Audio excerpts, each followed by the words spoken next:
सो gas class 12th को complete करने के बाद बारी आती है अपनी स्ट्रीम को सिलेक्ट करने की कि आप किस क्षेत्र में जाना चाहते हो। उसके अंदर एक क्षेत्र आता है जिसको हम बोलते हैं डॉक्टर।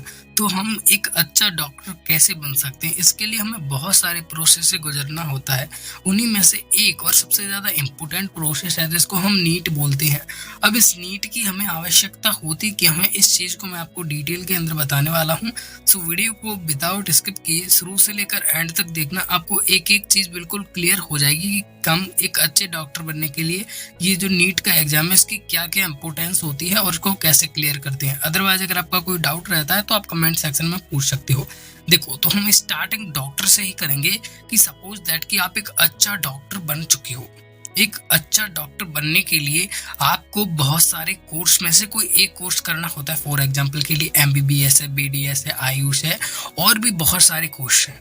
इनमें से एमबीबीएस एक बहुत ही ज़्यादा पॉपुलर कोर्स है। अगर आप एमबीबीएस कोर्स को कंप्लीट करते हो एंड उसके बाद आप अगर एक डॉक्टर बनते हो तो आपकी एवरेज जो इनकम होगी, मतलब मिनिमम से मिनिमम जब आपकी एवरेज इनकम स्टार्ट होगी तो वो 30,000 से 50,000 के करीब से आपकी जो इनकम है वो स्टार्ट होगी। अब ये आपकी स्टार्टिंग है। उसके कुछ ही समय बाद, ज़्यादा समय बाद नहीं, कुछ ही समय बाद धीरे धीरे जब आप एक अच्छा तरीके से एक अच्छे डॉक्टर बन जाओगे, उसके बाद जो आपकी फीस है वो 1 लाख क्रॉस कर जाएगी, यानी कि आपकी जो इनकम है वो बढ़ेगी। और अगर आप एक सर्जरी डॉक्टर वगैरह हो तो आपकी इनकम जो है लाखों में जा सकती है, 2 लाख, 3 लाख, 4 लाख, क्योंकि एक सर्जरी करने वाला डॉक्टर है वो बहुत सारा इनकम करता है। आप सभी को पता होगा एक डॉक्टर कितना क्या खाता है, कितना क्या कमाता है, ठीक है।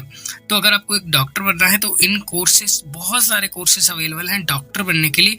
इन कोर्सेज को आपको कंप्लीट करना होता है। अब इन कोर्सेज को अगर आपको कंप्लीट करना है तो उसको आप कॉलेज से कंप्लीट कर सकते हो। अब आप 2 तरीके की कॉलेज से इनको कंप्लीट कर सकते हो, जिनमें एक होता है सरकारी कॉलेज और दूसरा होता है प्राइवेट कॉलेज। जी हाँ, एक सरकारी कॉलेज, एक प्राइवेट कॉलेज। तो आप सरकारी कॉलेज से भी कर सकते हो, प्राइवेट कॉलेज से भी कर सकते हो। दोनों तरीके के कॉलेज अवेलेबल है। तो जो प्राइवेट कॉलेज होते हैं इनसे भी आप कर सकते हो अच्छे अच्छे तरीके से। और प्राइवेट कॉलेज जो होते हैं वो बहुत ही ज़्यादा एक्सपेंसिव होते हैं, यानी कि मिनिमम से मिनिमम 12 लाख से लेकर 28 लाख, कम से कम 12 लाख से लेकर 28 लाख की इनकी जो प्राइवेट कॉलेज होती हैं उनकी फीस होती है। तो अगर आप प्राइवेट कॉलेज से करते हो एमबीबीएस, बीडीएस वगैरह, तो आपकी मिनिमम से मिनिमम 12 लाख से ज़्यादा आपका खर्चा होना ही है आपकी फीस भरने में। बाद बाकी कॉलेज बहुत सारे हैं प्राइवेट कॉलेज, चाहे एमपी हो, चाहे उत्तर प्रदेश हो, ये सभी जिलों के अंदर, सभी राज्यों के अंदर अप्लाई होते हैं। सभी के अंदर बड़ी बड़ी जो सिटी होती है उनके अंदर एक ना एक आपको प्राइवेट कॉलेज देखने को मिल ही जाएगा। तो जितने भी कॉलेज बने हुए हैं, जितने भी हैं 500,000, उनमें से मतलब बहुत सारे प्राइवेट हैं। 50% प्राइवेट कॉलेज हैं, 50% सरकारी कॉलेज है। अगर आप सरकारी कॉलेज से एमबीबीएस वगैरह करते हो तो आपकी जो एवरेज फीस होगी वो मिनिमम 4,000 से 15,000 के बीच होगी। जैसे कि एम्स की 7,330 है। अभी जब मैं रिसर्च करके बना रहा हूँ वीडियो तो इतनी के करीब उसकी फीस है। उसके बाद आप एक बार सरकारी कॉलेज में लग जाते हो एंड उसके बाद सरकारी कॉलेज हो या प्राइवेट कॉलेज में, दोनों के लिए आपको बता रहा हूँ, आप लग जाते हो एंड अच्छे खासे मार्क्स लाते हो तो आपको स्कॉलरशिप भी मिल जाती है अच्छी खासी, जिससे जो आपकी फीस है वो 90% फीस जो है वापस आ जाती है, राइट। तो इसके लिए आपको अच्छे तरीके से मेहनत करनी होती है, ठीक है। और आप एक अच्छे डॉक्टर बनना है तो आपको एमबीबीएस कंप्लीट करना होगा, बीडीएस, यानी कि इनमें से कोई सा भी एक कोर्स कंप्लीट कर सकते हो। अब आप सभी को पता होगा कि जो 5 उंगलियां हैं वो बराबर नहीं होती, ठीक है। इसी तरीके से एमबीबीएस, बीडीएस, आयुष, इन सभी कोर्स का अपना एक लेवल है। आप इनमें से किसी भी कोर्स को करोगे तो आप उस हिसाब से बनोगे, ठीक है। आपने अगर एमबीबीएस किया है तो आप एक अच्छे डॉक्टर बनोगे। आपने इससे नीचे लेवल का इनमें से कोई कोर्स किया है तो आप नीचे डॉक्टर बनोगे, या कोई हाई लेवल का कोर्स किया है तो हाई लेवल के डॉक्टर बनोगे। डिपेंड करता है कि आपने किस तरीके से स्टडी की है और किस तरीके से कोर्स को ज्वाइन किया है। अब सरकारी कॉलेज की फीस मैंने आपको बता दी 4,000 से 15,000 के बीच होती है। अब आप सभी को पता है डॉक्टर बनने के लिए एमबीबीएस, एमबीबीएस के लिए सरकारी या प्राइवेट कोई भी एक कॉलेज। अब इन कॉलेज में हमें दाखिला कैसे मिले? इन कॉलेज में दाखिला लेने के लिए आपको क्लियर करना होता है नीट। पहले ये कंपलसरी नहीं था, क्योंकि पहले हर स्टेट में, यानी कि हर जिले के अंदर अलग अलग एग्जाम हुआ करते थे, जिससे कि बहुत सारे बच्चों को प्रॉब्लम होती थी, क्योंकि उनकी फीस भी ज़्यादा लगती थी, टाइम भी ज़्यादा लगता था, मेहनत भी ज़्यादा लगती थी। लेकिन उसके बाद जो हमारी गवर्नमेंट है उसने इन सभी को चेंज कर दिया एंड एक ही नीट का एग्ज़ाम रख लिया। अब इस नीट का एग्ज़ाम क्या है, पूरे इंडिया के अंदर होता है और ये करीब 13 भाषाओं के अंदर कंप्लीट कराया जाता है, यानी कि आप पर्सनल चाहो तो आप हिंदी भाषा को ले सकते हो, इंग्लिश भाषा को ले सकते हो। आप जिस लैंग्वेज से पेपर को क्लियर करना चाहो क्लियर कर सकते हो, लेकिन इंग्लिश आपको ज़रूर आना चाहिए। आप इस चीज़ को छोड़कर अगर इंग्लिश को सीख जाओगे तो आप एक अच्छे डॉक्टर कभी नहीं बन पाओगे। और इंग्लिश इतनी बड़ी बात भी नहीं होती, इंग्लिश को सीखना इतना हार्ड भी नहीं होता, जस्ट आपको उसकी प्रैक्टिस चाहिए। तो आप एक साल के अंदर एवरेज एक साल के अंदर आप बिल्कुल आसानी से सीख जाओगे इंग्लिश। मैं बता रहा हूँ, बहुत कम मेहनत करोगे तो एक साल के अंदर आप इंग्लिश को सीख ही जाओगे। उसके बाद मैं आपको बता दूं कि इस समय जब मैं 2022 के अंदर रिसर्च करके वीडियो बना रहा हूँ तो आपके जो हैं नीट के जो फॉर्म हैं वो स्टार्ट हो चुके हैं और लास्ट डेट है 6 मई 2020।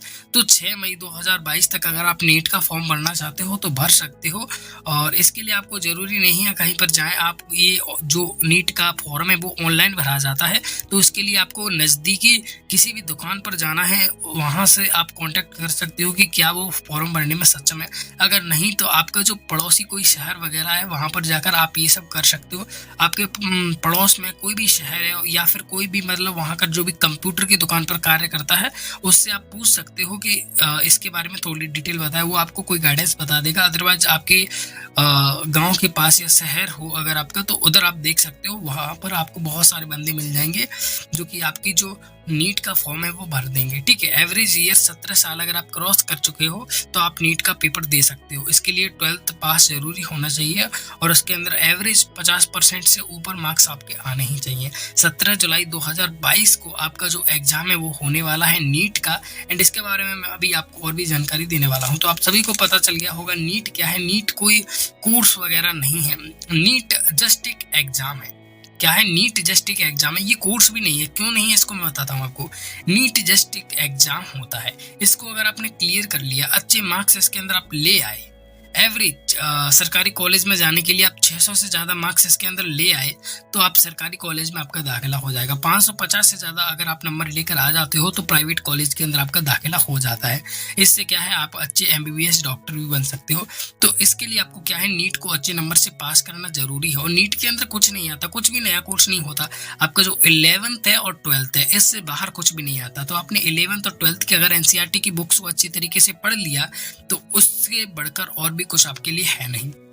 अभी यहाँ पर क्वेश्चन किस तरीके से आते हैं वो मैं आपको बता दूं। आपके इस 3 सब्जेक्ट होते हैं, फिजिक्स, केमिस्ट्री, बायोलॉजी। बायोलॉजी के अंदर और भी बहुत सारे सब्जेक्ट आ जाते हैं जैसे कि बॉटनी वगैरह है। तो बायोलॉजी के ही बहुत पार्ट होते हैं, ह्यूमन बायोलॉजी, बॉटनी वगैरह। ठीक है, तो उसको आप समझते होंगे या फिर आप पढ़ोगे तो आपको जो टीचर है इन चीज़ों को आपको एक्सप्लेन कर देगा। सबसे पहले मैं आपको बता देता हूँ फिजिक्स के बारे में। देखिए, फिजिक्स की बात की जाए तो 45 क्वेश्चन टोटल इसके अंदर आएंगे, यानी कि 45 क्वेश्चन आएंगे और एक क्वेश्चन का आपको 4 नंबर देखने को मिलेगा। तो 45 क्वेश्चन के 180 नंबर होंगे टोटल। केमिस्ट्री के अंदर भी 45 क्वेश्चन आएंगे और 45 एक क्वेश्चन का 4 नंबर है, तो इस हिसाब से इसके भी टोटल 180 नंबर होंगे। और जो आपकी बायोलॉजी है, सॉरी इसकी जो मीनिंग है थोड़ी गलत है, उसको आप कॉम्प्रोमाइज करें तो ये पूरी 90 नंबर की आती है, क्योंकि बायोलॉजी सबसे ज़्यादा जरूरी होती है। उसके बाद इसके अंदर बहुत सारे पार्ट आ जाते हैं पढ़ने के लिए, इसीलिए ये 90 क्वेश्चन इसके अंदर से आते हैं बायोलॉजी के अंदर से। और ये टोटल जो है 316 यानी कि 360 मार्क्स का आता है। टोटल किया जाए इनको तो देखा जाएगा 720 नंबर का जो आपका पूरा पेपर है वो आएगा। इसके अंदर 600 से नंबर आपको अधिक लाना ही चाहिए, 600 से अधिक तो आ जाना चाहिए, है ना। और जो टोटल नंबर है 180 आएगा।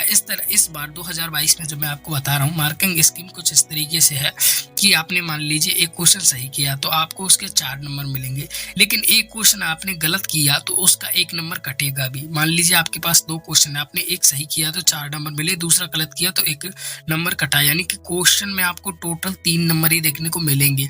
तो जितने नंबर आपको मिलेंगे उतने ही क्वेश्चन अगर आपने गलत किए तो जितने नंबर आपको मिले हैं उनमें से जितने क्वेश्चन आपने गलत किए हैं उतने नंबर कट जाएंगे। यानी कि 4 क्वेश्चन के आपको 16 नंबर देखने को मिले तो एक गलत होने पर आपका 15 बचेगा और 4 क्वेश्चन गलत होने पर आपको मात्र 10 ही नंबर देखने को मिलेंगे। तो इस तरीके से क्या है, आपकी मार्किंग स्कीम होती है। इसके अलावा मैं आपको थोड़ी बहुत डिटेल इसके बारे में और देता हूं कि इसकी तैयारी कैसे करें। तो इसकी तैयारी करने के लिए आपको एनसीईआरटी की बुक्स को फॉलो करना है और इसके अलावा आपको कुछ नहीं पढ़ना। अगर आप एनसीईआरटी की बुक्स को अच्छे तरीके से पढ़ लेते हो तो नीट निकालना बिल्कुल ईजी हो जाएगा आपके लिए। इसके लिए आपको सबसे ज़्यादा मेहनत लगती है और कुछ नहीं। इसके अलावा आपको जो भी नीट के पुराने क्वेश्चन पेपर हैं उनको सॉल्व करना है, क्योंकि क्वेश्चन पेपर में आपको क्वेश्चन देखने को नहीं मिलेंगे, जस्ट ऑब्जेक्टिव क्वेश्चन आपको देखने को मिलेंगे। जैसे 3 मार्क 2 नंबर के जो क्वेश्चन आते थे ना पहले आपके बोर्ड एग्जाम में, वो नहीं आएंगे। ओनली ऑब्जेक्टिव 4 ऑप्शन आपको दिए होंगे, एक करेक्ट करना है आपको, है ना। इसके अलावा आप सैंपल पेपर को भी पढ़ के देख लें, जो कि आपके लिए बहुत ज़्यादा बेस्ट है। उसके बाद जो टीचर आपको नोट्स वगैरह प्रोवाइड करा रहे हैं उनसे आप अच्छी तरीके से पढ़ें, क्योंकि थ्योरी में से कहीं से भी क्वेश्चन आ सकते हैं, तो आप उनको अच्छे तरीके से कंप्लीट करें। न्यूमेरिकल्स को भी कंप्लीट करें, क्योंकि न्यूमेरिकल में यहाँ पर आपको ऑप्शन देखने को मिलेंगे, ठीक है। इसके बाद आपको बता देता हूँ इसकी फीस कितनी है। यानी कि नीट का एग्जाम देने के लिए फॉर्म भरना है आपको, तो उसकी फीस होती है। तो जनरल कैटेगरी के बच्चे हैं, आप नॉर्मली अच्छे खासे पैसे की कमाई होती है, आपके पिताजी इतने पिछड़े वर्ग के नहीं है, तो उसकी एवरेज 1600 रुपये की फीस है। अगर आपका थोड़ा सा पिछड़ा वर्ग है तो आपकी जो एवरेज फीस है 1500 रुपये, यानी कि आपको 1500 रुपये देना है। इससे पहले तो मैंने शायद अपने भाई से पूछा था, वो बोल रहा था 2800 के करीब थी, यानी कि अब बहुत कम हुए हैं। और अगर आपका बिल्कुल पिछड़ा वर्ग है, बहुत लो कास्ट से है, जिनको गिना ही नहीं जाता जाति में, तो उनके लिए मात्र 900 रुपये की फीस है। तो ये आपके लिए अच्छा अवसर है। अगर आप गरीब फैमिली से हो तो आपके कम पैसे लग रहे हैं ना, तो इतना ज़्यादा खर्चा भी नहीं आने वाला अगर आप सरकारी कॉलेज में करते हो। तो इसमें आप जितनी ज़्यादा मेहनत करोगे उतना ही अच्छा आपको रिजल्ट देखने को मिलेगा। तो आपको मैंने सब कुछ एक्सप्लेन कर लिया कि डॉक्टर बनने के लिए आपको क्या करना है। सरकारी आपको कोर्स कंप्लीट करना है, कोर्स कंप्लीट कॉलेज से होगा, और कॉलेज में जाने के लिए आपको नीट का एग्जाम देना होगा। नीट के फॉर्म अब भरना स्टार्ट हो गए हैं। 6 मई लास्ट डेट है, तब तक आप अपना फॉर्म भर दें। एंड 17 जुलाई को आपके एग्जाम होने वाले हैं, ठीक है। इसी 17 जुलाई को मैं आपको बता दूं, है ना। उसके बाद आपको 11-12 का फास्ट रिवीजन करना है। इसके लिए आप ऑनलाइन टीचर की भी बहुत ज़्यादा हेल्प ले सकते हो। अगर आपको इंग्लिश सीखना है तो आप उसके लिए डियर सर एक यूट्यूब चैनल है जो कि सबसे ज़्यादा बेस्ट है। और अगर आप इंग्लिश मीडियम के बच्चे हो तो आप अलग पांडे सर का कोई भी बैच ज्वाइन कर सकते हो नीट के लिए, अगर उन्होंने बैच लॉन्च किया है तो। क्योंकि पर्सनली जहाँ तक मैं उनको जानता हूँ वो काफ़ी अच्छा पढ़ाते हैं, एंड उनके जो टीचर होते हैं वो भी काफ़ी अच्छा होते हैं। अदरवाइज आप अपने अनुसार जज कर सकते हो। और अगर आप हिंदी मीडियम की तैयारी कर रहे हो तो आपके लिए भी बहुत सारी अपॉर्चुनिटी हैं, जैसे कि डाउटनेट की जो टीम है वो स्पेशली नीट के लिए कोर्स चलाती है, तो आप उसको परचेज कर सकती हो। अदरवाइज आप फ्री में भी पढ़ सकते हो। बहुत सारे टीचर है, बट फ्री में आपको क्या है, कैटेगरी वाइज टीचर को देखना होगा, जैसे कि ईटूस इंडिया वगैरह, इन यूट्यूब चैनल को आपको देखना होगा। और जो टीचर आपको ठीक लगता है उनसे आपको तैयारी करनी होगी, तो वो अच्छे तरीके से आपको तैयारी करा देंगे। क्योंकि हिंदी मीडियम में बहुत सारे बच्चों को अपॉर्चुनिटी नहीं होती ज़्यादा, बहुत कम टीचर होते हैं। सो वहाँ से भी आप तैयारी कर सकते हो, चाहे हिंदी मीडियम हो इंग्लिश मीडियम हो। लेकिन इंग्लिश आपको सीखना है। विदाउट इंग्लिश नीट में आपके लिए कुछ भी नहीं है। अगर आपने इंग्लिश नहीं सीखा तो लिटरली आपने नीट को भले ही मतलब हिंदी मीडियम क्लियर कर लिया हो, लेकिन आप क्लियर ही नहीं कर सकते हो। अगर आपको नीट को कंप्लीट करना है तो आपको इंग्लिश सीखना जरूरी है। और इंग्लिश सीखना इतना हार्ड नहीं है जितना कि आप मन में अपना हवा बना लेते हो, इतना कुछ भी हार्ड नहीं है। तो आप नीट इंग्लिश को भी सीख सकते हो। अदरवाइज जो मैंने आपको पूरी डिटेल है वो बता दी, लाइन बाई लाइन कितना क्वेश्चन है, कितना कुछ है। अगर आपको और कोई भी डाउट है ना, तो आप कमेंट सेक्शन में लिख सकते हो। उस टॉपिक के ऊपर मैं वीडियो बना दूंगा। एंड फिजिक्स का जो नेक्स्ट लेक्चर है वो मंडे को आएगा।